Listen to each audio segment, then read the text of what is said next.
मेरा नाम है वीर, 19 साल का हूँ और मैं उत्तर प्रदेश के लखनऊ शहर के एक छोटे से मोहल्ले में रहता हूँ। हमारा मोहल्ला पुरानी हवेलियों और तंग गलियों से भरा है, जहाँ हर कोने में कोई न कोई कहानी छुपी है। मेरे घर के पास एक छोटा सा पार्क है, जहाँ मैं हर शाम टहलने जाता हूँ। लेकिन पिछले कुछ हफ्तों से मेरी नज़र एक लड़की पर थी, जिसे मोहल्ले वाले थैली वाली बुलाते थे। उसका नाम था रिया। रिया हर शाम पार्क में आती थी, हाथ में एक पुरानी सी काली थैली लिए। वो थैली इतनी पुरानी थी कि उसका रंग फीका पड़ चुका था, लेकिन रिया उसे ऐसे पकड़ती थी जैसे उसमें उसकी जिंदगी का सबसे अनमोल खजाना हो। रिया थी तो बहुत खूबसूरत, लंबे काले बाल, बड़ी बड़ी आंखें और एक ऐसी मुस्कान जो दिल को छू ले। लेकिन वो किसी से ज्यादा बात नहीं करती थी, बस चुपचाप पार्क की एक बेंच पर बैठकर अपनी थैली को देखती रहती थी। मैंने कई बार सोचा कि उससे बात करूं, लेकिन हर बार मेरी हिम्मत जवाब दे जाती। मोहल्ले में लोग तरह तरह की बातें करते थे। कोई कहता कि थैली में उसके परिवार का कोई पुराना राज है, तो कोई कहता कि उसमें कोई अनमोल चीज है। लेकिन मुझे इन अफवाहों से कोई मतलब नहीं था। मुझे तो बस रिया की वो मुस्कान और उसकी आंखों में छुपा वो अनकहा दर्द दिखता था। एक दिन हिम्मत करके मैं उस बेंच के पास गया, जहाँ रिया बैठी थी। मैंने धीरे से कहा, हाय, मैं वीर। रोज तुम्हें यहाँ देखता हूँ। रिया ने चौंक कर मुझे देखा, फिर हल्का सा मुस्कुराई और बोली, हाय, मैं रिया। और हाँ, मैंने भी तुम्हें नोटिस किया है। उसकी आवाज में एक अजीब सी गर्माहट थी, जो मेरे दिल को छू गई। उस दिन के बाद हमारी छोटी छोटी बातें शुरू हो गईं। कभी मौसम की बात, तो कभी पार्क में उड़ते परिंदों की। लेकिन रिया अपनी थैली के बारे में कभी कुछ नहीं बोलती थी। मैंने भी कभी जोर नहीं दिया, क्योंकि मुझे डर था कि कहीं वो मुझसे बात करना न बंद कर दे। धीरे धीरे हमारी मुलाकातें बढ़ने लगीं। एक दिन पार्क में मैंने रिया को देखा। वो थोड़ी उदास लग रही थी। मैंने उसके पास जाकर कहा, रिया, क्या हुआ? तुम्हारी मुस्कान कहाँ गुम हो गई? रिया ने मेरी तरफ देखा और बोली, वीर, कभी कभी पुरानी यादें दुख देती है। मैंने उसके हाथ पर अपना हाथ रखा और कहा, तो मुझे बताओ, शायद मैं तुम्हारा दुख कम कर सकूं। उस पल में रिया की आंखें नम हो गईं, लेकिन वो मुस्कुराई। वो पहला रोमांटिक पल था, जब मैंने महसूस किया कि हमारी दोस्ती अब कुछ और बन रही है। एक शाम बारिश हो रही थी। मैं पार्क में था, लेकिन रिया नहीं आई। मैंने सोचा शायद बारिश की वजह से वो घर पर ही रुकी होगी, लेकिन मेरा दिल बेचैन था। मैंने हिम्मत करके रिया के घर का पता लगाया, जो मेरे मोहल्ले के दूसरे छोर पर था। बारिश में भीगते हुए मैं उसके घर पहुंचा। दरवाजा खटखटाया, तो रिया ने दरवाजा खोला। वो मुझे देखकर चौंक गई और बोली, वीर, तुम यहाँ बारिश में भीग गए हो? मैंने हंसते हुए कहा, हाँ, बस तुम्हें देखने का मन था। रिया ने मुझे अंदर बुलाया और एक तौलिया दिया। उसका घर छोटा सा था, लेकिन बहुत सजा हुआ। मेज पर वही काली थैली रखी थी। मैंने हल्के से पूछा, रिया, ये थैली, इसमें क्या है?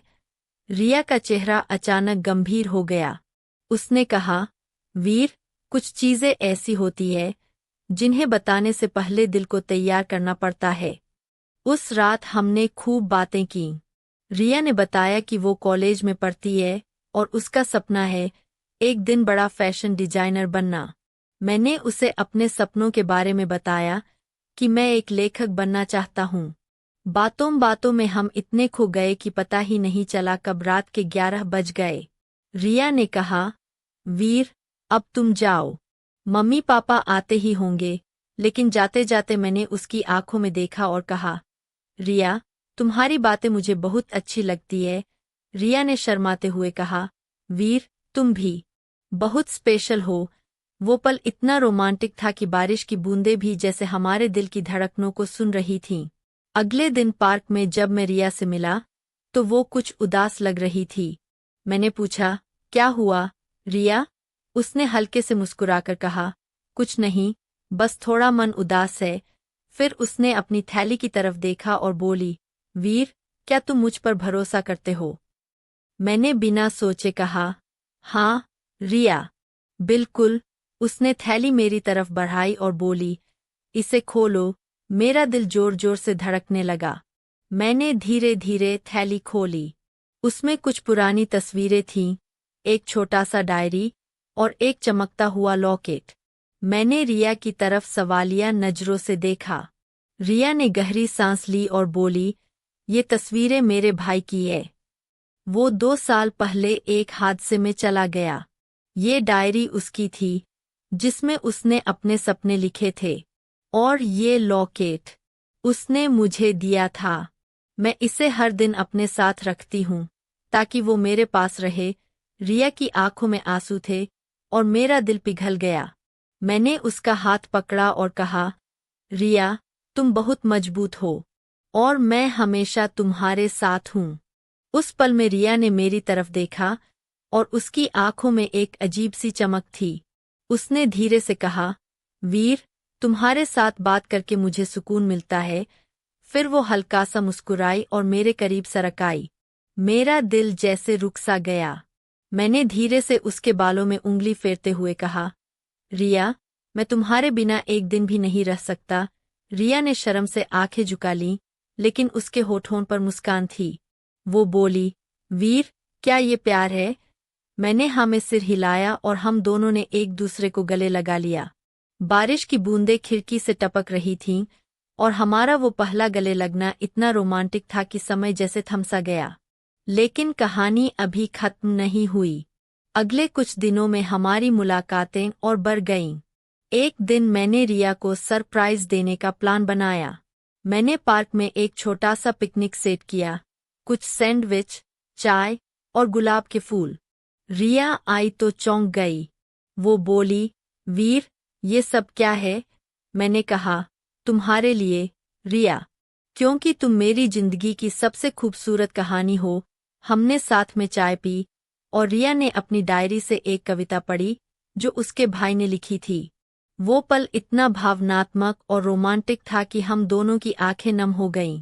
फिर मैंने रिया का हाथ पकड़कर कहा, रिया, मैं तुमसे प्यार करता हूँ। रिया ने धीरे से कहा, मैं भी, वीर। लेकिन हमें धीरे धीरे आगे बढ़ना होगा। धीरे धीरे हमारी कहानी में और भी रोमांटिक पल जुड़ने लगे। एक शाम हम लखनऊ की गोमती नदी के किनारे टहल रहे थे। सूरज डूब रहा था और हवा में ठंडक थी। रिया ने मेरे कंधे पर सिर रखा और बोली, वीर, तुम्हारे साथ ये शामें कितनी सुंदर लगती है। मैंने उसके कान में फुसफुसाते हुए कहा, तुम्हारे बिना ये शामें अधूरी है। हमने हाथों में हाथ डाले टहलते हुए घंटों बिताए और वो पल जैसे किसी फिल्म का सीन लग रहा था। रिया ने मुझे अपनी थैली से वो लॉकेट निकाल कर दिया और बोली, ये अब तुम्हारा है, वीर, ताकि मैं हमेशा तुम्हारे दिल के करीब रहूं। मेरा दिल खुशी से झूम उठा। लेकिन दोस्तों, जीवन में हमेशा खुशियां ही नहीं होती। एक दिन रिया के घरवालों को हमारी नज़दीकियों का शक हो गया। रिया के पापा ने उसे घर से बाहर निकलने से मना कर दिया। मैं बेचैन हो गया।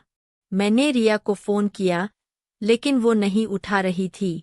फिर एक रात रिया ने मुझे मैसेज किया, वीर, मिलना है, पार्क में। मैं दौड़कर पार्क पहुंचा। रिया वहां थी, आंखें नम और हाथ में वही थैली।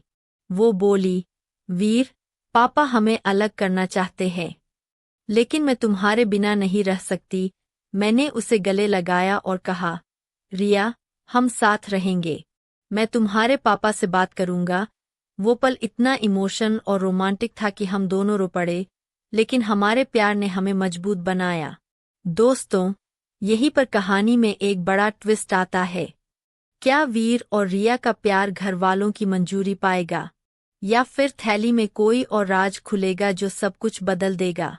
और क्या होगा जब रिया का अतीत फिर से उनके बीच आएगा? ये जानने के लिए बने रहिए हमारी अगली कड़ी के साथ। अगर आपको ये कहानी पसंद आई तो कपल कहानी चैनल को सब्सक्राइब कर लीजिए और कमेंट में बताइए कि आपको कौन सा रोमांटिक पल सबसे अच्छा लगा। धन्यवाद।